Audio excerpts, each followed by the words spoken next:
नमस्कार. मी अरविंद आठले. नेहमीप्रमाणे वेगवेगळ्या प्रकारच्या क्षेत्रातली माहिती तुम्हाला द्यायचं जे काही माझं तत्व आहे, इच्छा आहे, त्याप्रमाणे आज तुम्हाला श्री विद्येसंबंधी माहिती मिळावी, थोडीफार जुजबी माहिती. मी खूप माहितीचा हे करत नाही आहे, विस्तार करण्याची पात्रता माझी पण नाही आहे. तर यासंबंधी माहिती तुम्हाला मिळावी यासाठी आपल्यासमोर आहेत निरंजन मनमाडकर. हे पंढरपूरचे मूळ आणि सध्या ते गुजरात आणि म्हैसूर अशा ठिकाणी ते वावरत असतात. अधेमध्ये पुण्याला येतात अनायासे. आज दत्तयागाच्या संबंधात त्यांची माझी भेट झाली. तंत्रमार्गाचे पुरस्कर्ते आहेत. अर्थात श्री मार्ग म्हणजे काय, कारण मला श्री मार्गाचं आकर्षण असण्याचं कारण माझे गुरु स्वतः नरसिंह सरस्वती हे श्री मार्गाचे प्रणेते होते. माझा जो काही संप्रदाय ह्याला श्री संप्रदायच म्हणतात आणि त्यातली बरीचशी माहिती त्यांच्या कृपेने मला आहे. परंतु आजची माहिती तुमच्या सर्वसामान्य माणसांपर्यंत सामान्य शब्दामध्ये वरवर जेवढं समजण्यासारखं आहे तेवढंच तुम्हाला समजावं या दृष्टिकोनातून मी त्यांच्याशी बोलतो आहे. तर निरंजनजी नमस्कार. नमस्कार. नमस्कार. श्री संप्रदाय म्हणजे काय, श्रीचा अर्थ काय, श्री यंत्रचा अर्थ काय, हे जर तुम्ही सांगू शकला सर्वसामान्य अर्थाने, गुढ अर्थाने मी म्हणत नाहीये, बरोबर, सर्वसामान्य अर्थाने. नक्की नक्की. श्री विद्या या अर्थाने किंवा श्रीयंत्राची उपासना करण्याची पद्धत म्हणा या अर्थाने वेगवेगळ्या संप्रदायातून हा एक आगमशास्त्राचा मार्ग आहे. आता आगमशास्त्र म्हणजे काय? आपण निगम म्हणतो की जे वेद आहेत त्यांना आपण निगमशास्त्र म्हणतो. आगमशास्त्राची व्याख्या करताना अशी व्याख्या केली की आगतात शिववक्त्राब्ज गतम तु गिरिजा श्रुतौ मतम वासदेवेन आगमत्य विधीयते असं म्हणतात की भगवान महादेवांनी सांगितलं, भगवती जगन्मातेच्या कानामध्ये गेलं आणि भगवान वासुदेवांचं त्याला पुष्टीकरण आहे म्हणून त्याला आगम असं म्हणतात. की तंत्र ग्रंथांना किंवा तंत्रशास्त्राला आगम असं म्हणतात की आगम निगम अशा दोन्ही अर्थाने.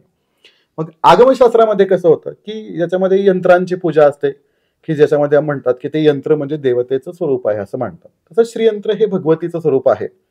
मग श्री या अर्थाचा शब्दाचा अर्थ घेताना लक्ष्मी, केवळ लक्ष्मी असा न घेता श्री या पदाचा अर्थ घेताना जे मनुष्य जन्माला आल्यानंतर जे काही श्रेयस्कर आहे, मग जे काही आहे कठोपनिषद बघून घ्यायचं, त्याच्यामधली सगळी व्याख्या याच्यामध्ये ह्याला लागू होते की ज्या हेतूने की ज्या कारणास्तव आपल्याला मनुष्य जन्म प्राप्त मिळाला जातो त्याचं जे सार्थकता आहे त्या दृष्टिकोनातून श्री या अर्थाने आपण बघितलं पाहिजे. मग त्याचा याच्याशी संबंध कसा ते आपल्याला गुरु उपदेशातून कळून जातं, त्याचा काही विषय नाही. की मग मनुष्य जन्माचं सार्थक होण्यासाठी केलेली जी उपासना प्रणाली आहे त्याला श्रीविद्या उपासना प्रणाली असं म्हणतात. की विद्या म्हणजे काय की एक प्रकारचं विद्याशाखा म्हणा, मेथोडॉलॉजी म्हणा, की तुम्ही तिथपर्यंत त्या तत्वम पदार्थापर्यंत पोहोचण्याची एक विद्या प्रणाली म्हणून त्याला आपण श्रीविद्या या अर्थाने आपण असं म्हणू शकतो. त्याचे वेगळे वेगळे बरेच अर्थतंत्र ग्रंथांमध्ये सांगितले, तो वेगळा भाग आहे. मग याच्यामध्ये कसं होतं की श्रीयंत्र, आता कथा भाग जरा बघायला गेलं तर कथा म्हटलं श्रीयंत्र म्हणजे देवीचं हे एक रथ आहे की ज्या रथावरती आरूढ होऊन जगदंबा भंडासुराला मारायला येते. तिचा हा रथ आहे, त्या रथावरती बसलेली असते. किंवा काही लोकांच्या मताप्रमाणे किंवा काही विद्वानाच्या मताप्रमाणे श्रीयंत्र म्हणजेच देवी आहे, हे एक प्रमाण आहे. त्रिपुरा रहस्य ललितोपाख्यानमध्ये की देवीचा रथ आहे आणि देवी भागवताप्रमाणे म्हणलं तर हे देवीचं निवासस्थान आहे की याच्यामध्ये देवी निवास करते. मग देवीचं स्वरूप, देवीचा रथ, देवीचं निवासस्थान जे काही मान्य कराल ते श्रीयंत्र आहे. मग आता आणखीन एक प्रश्न असा येतो की तुम्ही विचारायच्या आधी मीच विचारून घेतो प्रश्न तो की श्रीयंत्र म्हणजे लक्ष्मीचंच यंत्र का, मग त्याला श्रीसुक्तांनी अभिषेक करावा वगैरे वगैरे काही असं. कारण तसं एक सांगतो, त्रिपुरा रहस्यामध्ये कथा येते की लक्ष्मी जी आहे, भगवती लक्ष्मी विष्णू पत्नी हरिप्रिया जी आहे की ती जगन्मातेची सर्वात श्रेष्ठ भक्त, तिला देवीचंच वरदान आहे की ह्या कलियुगामध्ये सगळेजण मला तुझ्या नावाने ओळखतील. तुझं जे सुक्त श्रीसुक्त असेल त्याचाच अभिषेक मला प्रिय असेल, श्रीसुक्तांनी अभिषेक मला करावा. श्रीसुक्ताची उपासना म्हणजे श्रीयंत्राची उपासना असं ग्राह्य धरलं जाईल. म्हणून जे दीक्षित साधक आहेत, दीक्षित उपासक आहेत, त्यांच्यासाठी ही श्रीयंत्राची देवी वेगळी आहे.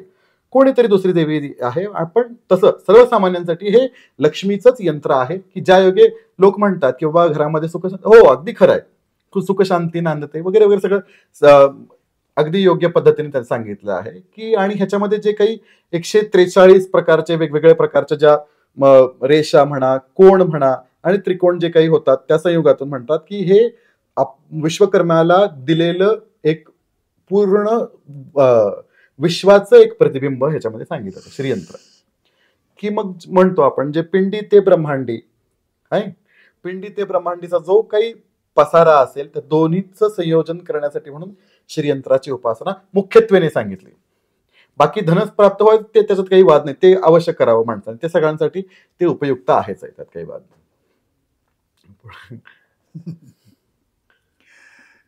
पण आता श्रीयंत्र म्हणजे तंत्राचा काही भाग आहे का याच्यामध्ये? हो, श्रीयंत्र उपासना करताना आपण दोन्ही मार्गाने करू शकतो. एक तर श्रीविद्या असतानाच मुळात तंत्राची आहे.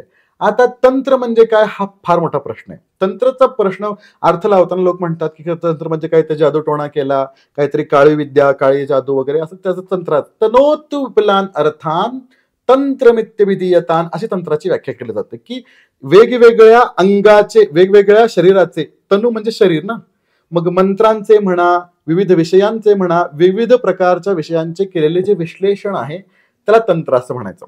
तंत्राचा साध्या मराठीमध्ये अर्थ आपण सांगायचं झाला, आपल्याला मराठी भाषा चांगली कळते.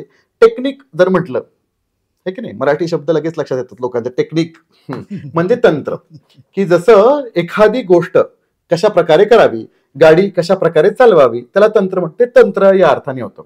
तंत्राचा एक भाग असा होतो की कुंडलिनी शक्तीची उपासना कशा प्रकारे करावी हे तंत्र, ज्याला आपण पंथराज असं म्हणतो, त्याचाही समावेश तंत्रामध्ये होतो. मग श्रीविद्या, श्रीयंत्र हा तंत्राचाच एक भाग आहे. फक्त तो गुरुगम्य असल्या कारणानं त्याच्या तिथपर्यंत पोहोचण्यासाठी आपल्याला योग्य संप्रदायाची आणि योग्य गुरूंची आवश्यकता असते.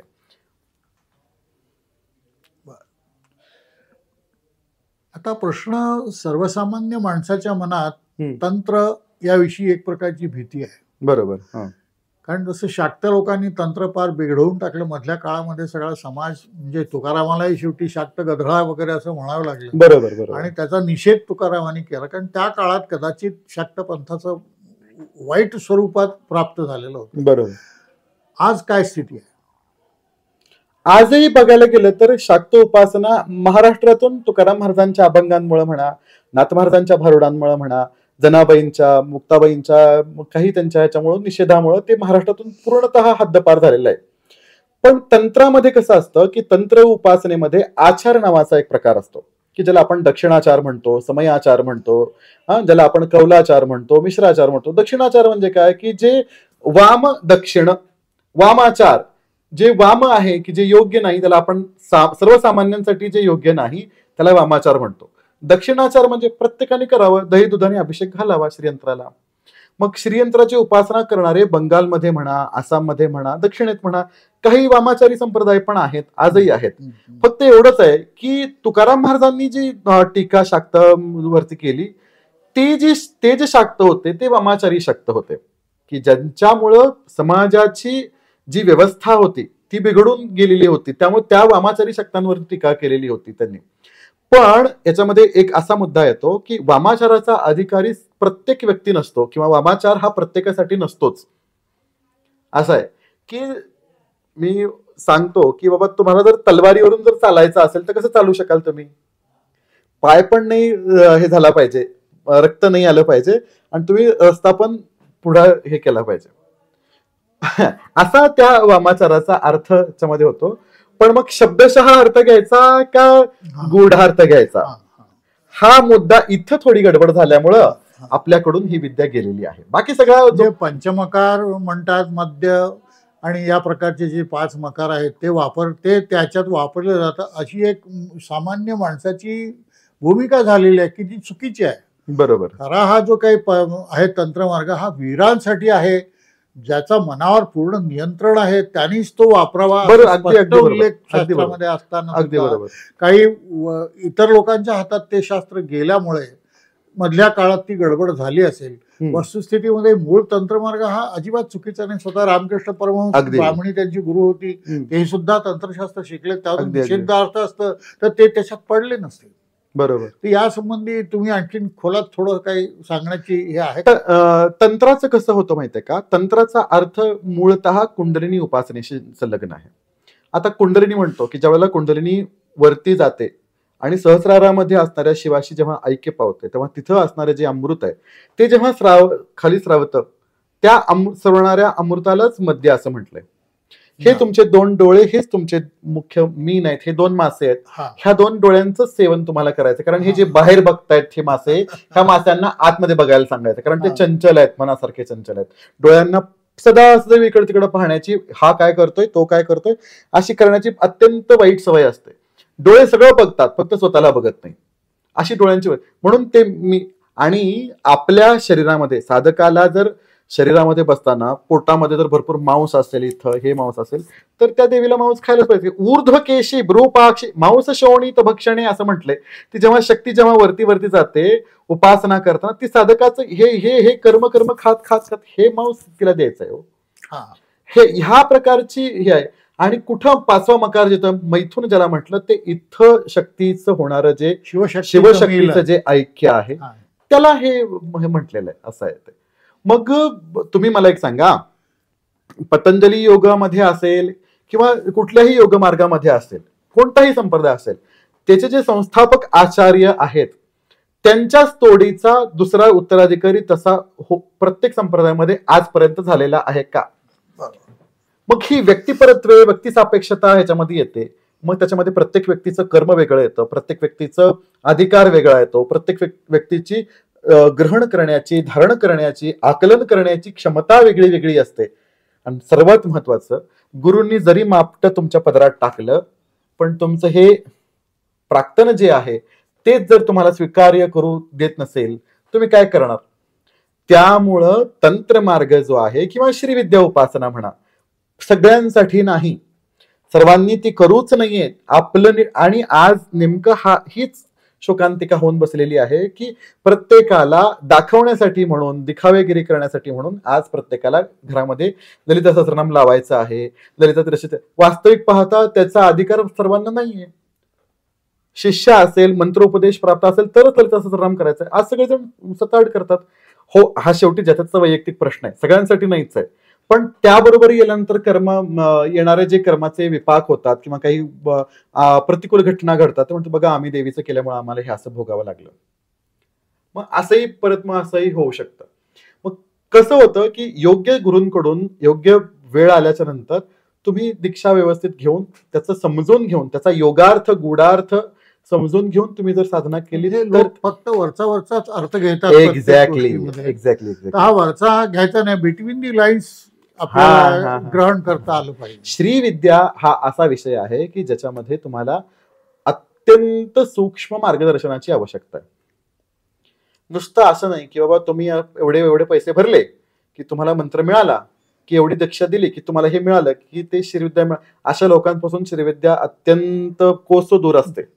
तुम्हाला कदाचित तंत्र मिळून जाईल, हे मिळून जाईल, सगळं मिळून जाईल, पण ते म्हणतात की नाही, तुम्ही 7 दिवस ह्याचा सप्ताह बसतो, ज्ञानेश्वरी पारायणाचा 7 दिवस तुम्ही गेला नाहीत, ते म्हणतात काय म्हणे, काला मिळालं की सगळं मिळालं. तुम्ही गेल्यानंतर काला तुमच्या हातावर नाही पडणार, दहीलाही पडेल पण काला पडणार नाही. लक्षात घ्या. कारण काय, प्रेमाचं दही आणि नामाचं लाही हे दोन्ही जोपर्यंत एकत्र येत नाही तोपर्यंत काला पूर्ण होत नाही. अगदी तशीच गोष्ट आहे.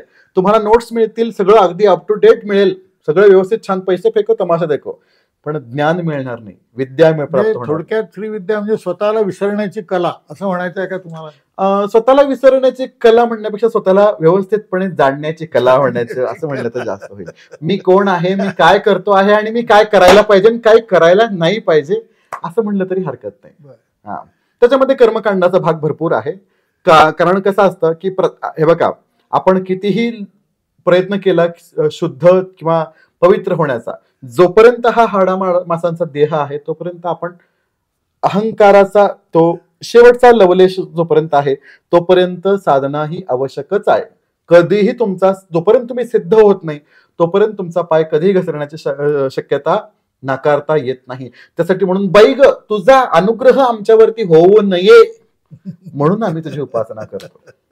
महामाया विश्वम भ्रमयसी परब्रह्म. आचार्य बोलतात सौंदर्य लहरीमध्ये, अगं तू पार्वती नाही, तू लक्ष्मी नाही, तुरिया कापित्वम, तू चौथीच कोणतरी आहे.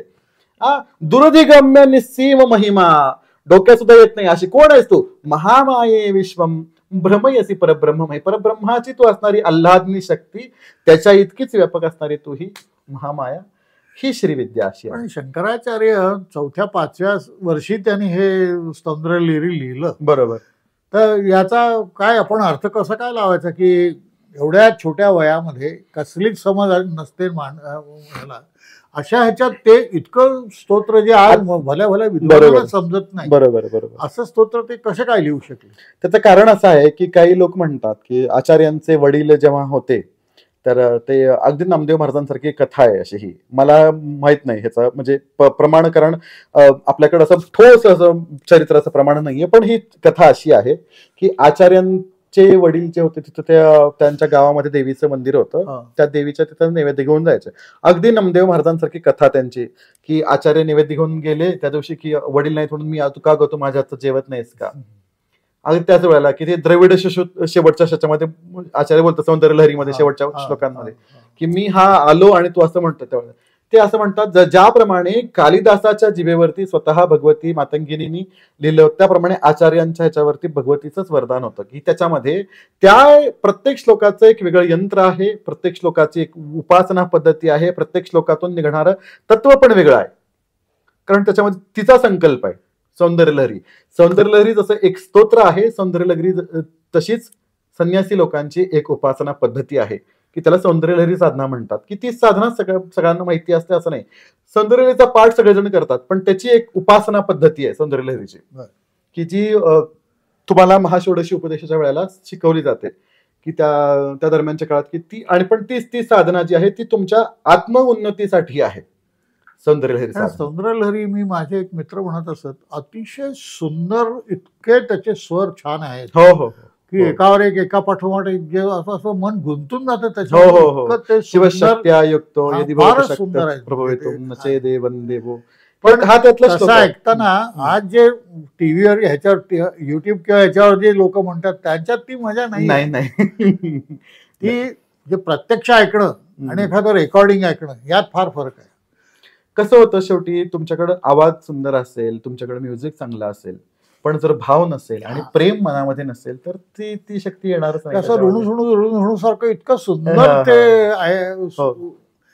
फार म्हणजे मला ते अजूनही कित्येक वर्ष झाली मी ते ऐकतोय त्यांच्या ह्याच्यातलं, मला अतिशय सुंदर वाटतं ते. पण तसं मला इतर कोणाकडून ऐकायला नाही मिळालं आजपर्यंत.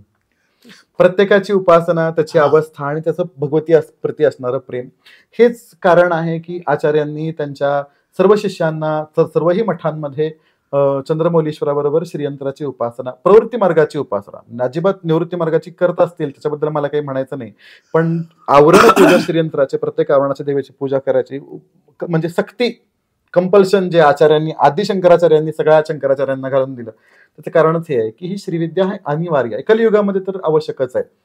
म्हणजे आचार्यांपासून ही सुरू झाली असं तुम्हाला म्हणायचं नाही? अजिबात नाही. आचार्यांपासून, आचार्य मधला दुवा आहे फार मोठा. ही श्रीविद्येची उपासना करणारे 3 मुख्य व्यक्ती आहेत, 3 मुख्य संप्रदाय त्याला म्हणतात. एक सगळ्यात महत्वाचे म्हणजे भगवान आनंद भैरव. आनंद भैरव हे भगवान शिवांचंच एक स्वरूप आहे. आनंद भैरव अत्यंत व्यापक असं स्वरूप आहे. भैरव जरी असलं तरी आनंद स्वरूप आहे, त्यामुळे हे व्यापक स्वरूप आहे की आनंद भैरव संप्रदाय त्याला म्हणतात. दुसरं स्वरूप ज्याला दक्षिणामूर्ती म्हणतात की ज्याच्यामध्ये भगवान शिव ध्यानावस्थेमध्ये बसतात आणि समोर 4 शिष्य वृद्ध आहेत आणि स्वतः भगवान तरुण अवस्थेमध्ये, आणि मौन संभाषणामध्ये त्यांचं तलय. दक्षिणामूर्ती संप्रदाय दुसरा संप्रदाय की ज्या संप्रदायामध्ये दक्षिणामूर्तींनंतर त्या संप्रदायामध्ये राजकोटचे एक साधू माझ्या परिचयाचे होते, तर त्याने हा दक्षिणामूर्ती विधी सांगितलेला होता. लोणावळ्याला आम्ही एका संमेलनाला गेलो, तिथे त्याने हा विधी सांगितला होता.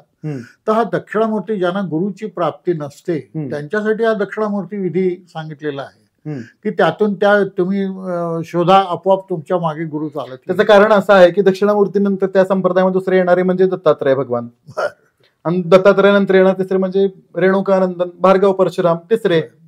ती परंपरा अशी खाली येते पुढं.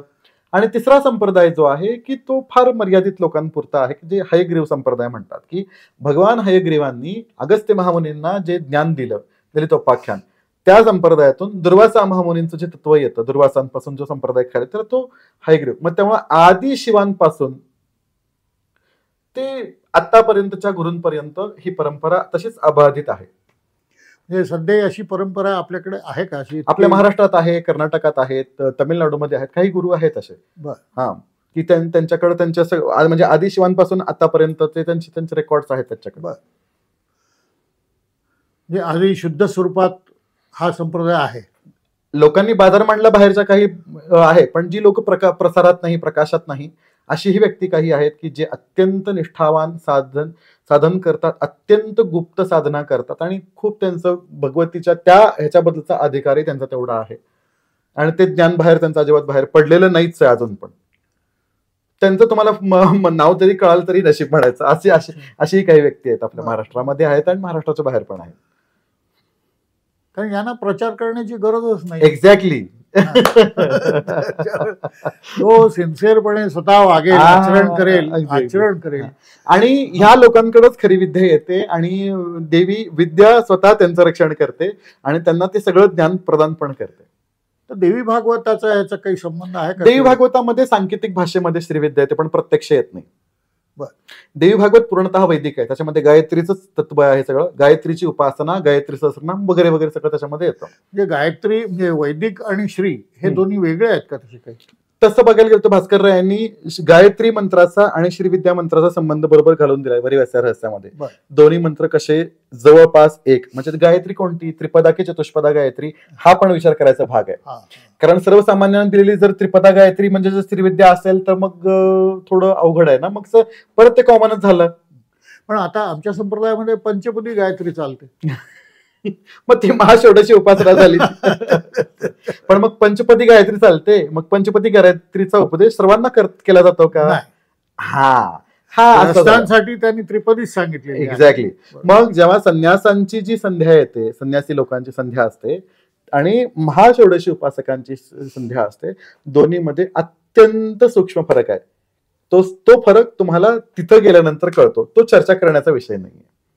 श्रीविद्या कसं होतं, शेवटी अंतिम तत्व तिथं जाऊन मिळतं त्याला. पण मग गायत्री मंत्रामध्ये पण एक क्रिया येते, एक कर्म येतं. धियो यो न प्रचोदयात बुद्धी प्रदान करो प्रेरणा देवो, येतं की नाही कर्म. मग पररोजसे सावधोम, पुढचं आणखीन एक 5वं चरण, वेगळं जसं काय असेल, चतुष्पदा, त्रिपदा, पंचपदा, षष्टपदा, जी सप्तपदापर्यंत तुम्ही जरी गेलात तरी कर्म तिथे येतं. क्रिया ज्या वेळेला तिथे येते त्यावेळेला तिथं मला बुद्धी देवो, कोणीतरी दुसऱ्यांनी मला बुद्धी दिली पाहिजे, मी त्याचं ध्यान करतो, तो माझ्या बुद्धीला प्रेरणा देवो, हे की नाही. त्रिपुटी तिथं आली परत एकदा. मग आवश्यक आहे, अनिवार्य आहे, पण अंतिम नाही. गायत्री संबंधात बोलायचं झालं तर म्हणून लक्षात येतं. दुसरा एक गायत्रीचा काशीच्याच एका ब्राह्मणाने मला हा गायत्री मंत्र सांगितला, तर मी त्याचं पुरस्करण केलं. ओम ह्रीम गायत्रै नमः. त्यातलं ओम एकदाच म्हणायचं, बाकी ह्रीम गायत्रै नमः षडाक्षरी गायत्री मंत्र त्यांनी सांगितलं. बरं. तर असं काही देवी भागवतामध्ये असे बरेच गायत्री मंत्र आहेत. देवी भागवतामध्ये ओम सच्चिदानंद रूपांताम गायत्रीम प्रतिपादिताम नमामि ह्रीं ऐं देवीं धियो यो न प्रचोदयात, हा एक मंत्र एक दिला आहे. परत सुरुवातच ज्याची गायत्री मंत्राने आहे की सर्व चैतन्य रूपांताम माद्याम विद्यांच धीमहि बुद्धी या न प्रचोदयात, हा एक मंत्र आहे. पण ह्रीम गायत्री नमः ह्याच्यामध्ये ह्रीम आहे, ओम आहे, हे दोन पण प्रणवच आहेत. पण नमः आलं की परत क्रिया आली. क्रिया आली म्हणजे करणारा आणि कोणाच्या प्रती केलेलं एक कर्म, कर्ता, कर्म आणि क्रियापद, 3 गोष्टी परत तिथं आल्या. हा येणार ना शब्द. नमः आलं की येणार. मंत्र म्हणजे षडाक्षरी जरी असला, कर्म त्यावेळेला येतं. मग त्यावेळेला लक्षात येतं की इथं थोडस संपत नाहीये, इथून पुढेही काहीतरी आहे आणखी. बरोबर आहे. मग भास्कर रायांनी सांगताना वरिवास्या रहस्यामध्ये सांगताना सांगितलं की श्रीविद्या मंत्राचा एक भाग म्हणून चतुष्पदा गायत्रीचा तुम्ही ग्रहण करावा, असं आहे. ते चर्चा इथं नाही. ती गुरुमुखातून, ते कसं काय ते गुरुमुखातून. पण मग सहस्राक्षरा गायत्री मंत्र पण देवी भागवत सांगतं. सहस्राक्षरा गायत्री मंत्र देवी भागवत बोलतं. मग कसं होतं की त्या व्यक्ती, मग असं का जेवढे जास्त मंत्र शब्दांची संख्या तेवढा श्रेष्ठ मंत्र, असं आपण लावणार का क्रायटेरिया? नाही. मग जो मंत्र तुम्हाला त्या तत्वम पदार्थापर्यंत घेऊन जातो तो मंत्र तुमच्यासाठी श्रेष्ठ. असं नाहीच आहे की हाच मंत्र श्रेष्ठ म्हणजे श्रीविद्या श्रेष्ठ, असं नाही मला म्हणायचं.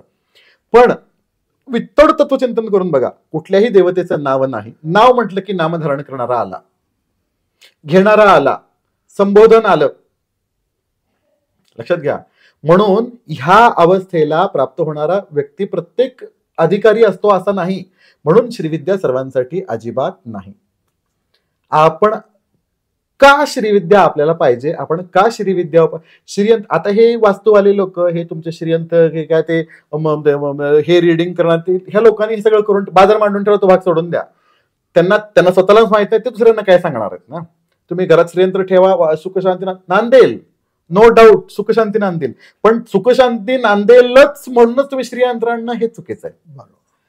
त्याच्यामध्ये बाकीची भरपूर काही काही रहस्य आहेत. आता आजकाल हे सोशल मीडिया वगैरे या सगळ्या गोष्टींमुळे ह्या सगळ्या गोष्टी कॉमन होऊन गेल्या आणि त्याचं मतितार्थ आणि गुढार्थ जाणणारे खरी लोक आपल्यापर्यंत पोहोचत नाही. आणि आपण मग हे एवढं करा, त्याला एवढे चार्जेस, ते तेवढं करा, त्याला तेवढे चार्जेस पडतील.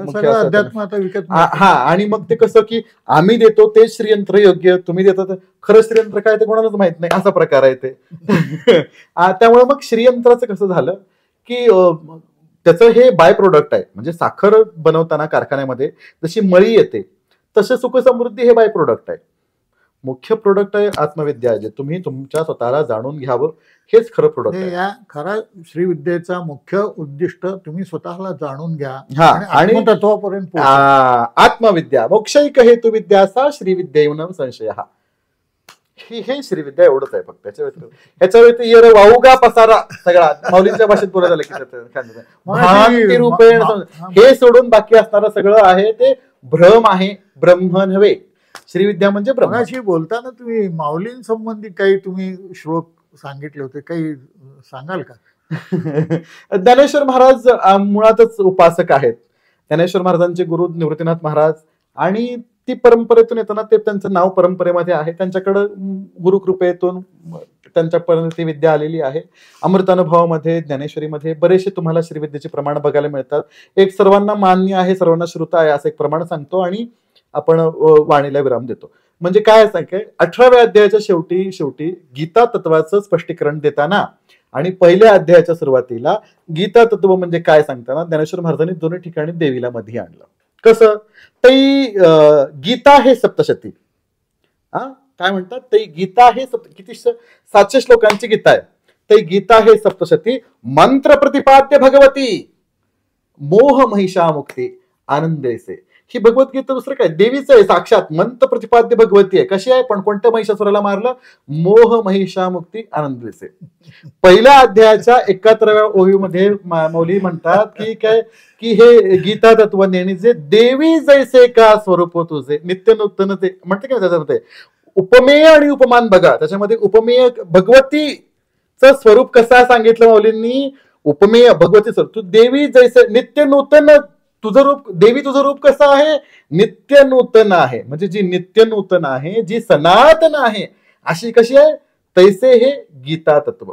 हे सांगताना माऊलींनी ज्ञानेश्वरीमध्ये खूप ठिकाणी सांकेतिक भाषेमध्ये तंत्राचा पंथराजाचा उल्लेख ह्याच्यामध्ये केलेला आहे. आणि त्या ठिकाणी लक्षात येतं की हे उपासकाचेच बोल आहेत. त्यांनी भले श्रीयंत्र मांडलं असेल नसेल, पूजा केली असेल नसेल, आपल्याला त्याबद्दल माहित नाही, पण जेव्हा तत्व प्रतिपादन करतात त्यावेळेला गुरूंविषयी असणारी जी निष्ठा, गुरूंविषयी गुरूंच्या ठिकाणी असणारा जो विश्वात्मक सद्भाव जो आहे मौलींचा, आणि कुंडलिनीला जगदंबा म्हणण्याची जी वृत्ती आहे, 17वीचे जे स्तन्य, ह्या ज्या काही सांकेतिक भाषा ज्या मौलींनी वापरल्या, ह्या सगळ्या श्रीविद्या उपासना तंत्रातून प्रतिपादित होतात. या अर्थाने असं होतं. आपण करू तेवढं ह्याच्यामध्ये चिंतन थोडं आहे, पण आपल्याला संप्रदायाची मर्यादा आहे, विद्येची मर्यादा आहे की हे सर्वांपर्यंत सगळंच द्यायचं नसतं या अर्थाने. म्हणून श्रीयंत्र हे देवीचंच यंत्र आहे. मग तुम्ही लक्ष्मी म्हणा, पार्वती म्हणा, दुर्गा, कोणाचं देवीचं यंत्र आहे, त्यातून धनसंपत्ती मिळते का? हो, 100% मिळते, नो डाऊट. पण तेवढ्यासाठी श्रीयंत्र आहे हे जरा चुकीचं आहे, असं या अर्थाने फक्त गैरसमज न करून घेता श्रीयंत्र हे आत्म्याच्या प्राप्तीसाठी, आत्मोद्धारासाठी आणि स्वतःला जाणून घेण्यासाठी केलेली ही उपासना, हे श्रीविद्या तत्व आहे आणि हा तंत्राचा एक मार्ग आहे, हे एवढं मी थोडक्यात सांगू शकतो. धन्यवाद. हो, खूप नमस्कार. तुम्ही आम्हाला जे काही श्रवण करू दिलं ते खूप आभारी आहे तुमचं. नाही असं काही नाही. नमस्कार. हो, नमस्कार.